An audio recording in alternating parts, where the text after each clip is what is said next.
Let's talk to Amer Zahr. He's an adjunct professor at the University of Detroit in Michigan. He joins us live from Detroit. Amer Zahr, there seems to be no effort at all at the moment to de-escalate the rising violence across the occupied territories and in parts of Israel. What's behind what many people see as this more aggressive, this more suppressive response from Israel?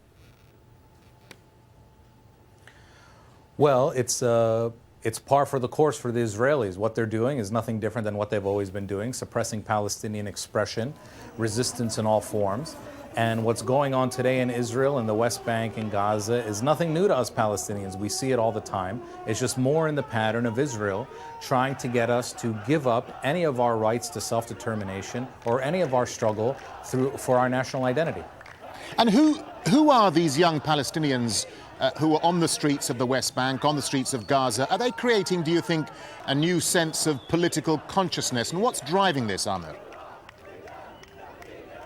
Well, remember, what's going on now among Palestinian population, this is the post-Oslo generation. This is a generation that has no more allegiance or adherence to the Oslo generation of Palestinian leaders or of Israeli leaders. These are not Palestinians who are talking about a kind of abstract concepts like statehood or borders. These are Palestinians screaming to the world, fighting for their rights, their civil and human rights. And this is what our narrative has now become as Palestinians. It is no longer about states and borders and negotiations and the Secretary of State and these kinds of things.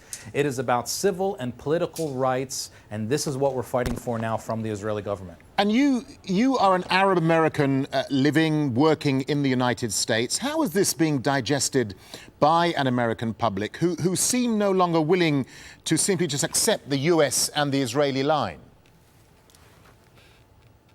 Well, the discourse in America has changed entirely over the last 15 or 20 years, and especially over the last 5 or 6 years. This is because of social media, a lot more interaction with the American public, of the Palestinian narrative getting in front of the American public.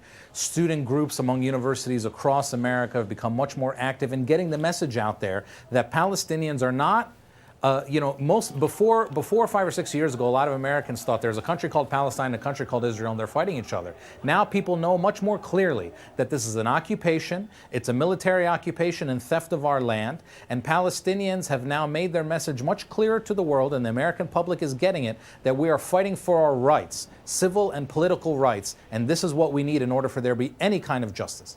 Amer Zahr, thank you for talking to Al Jazeera.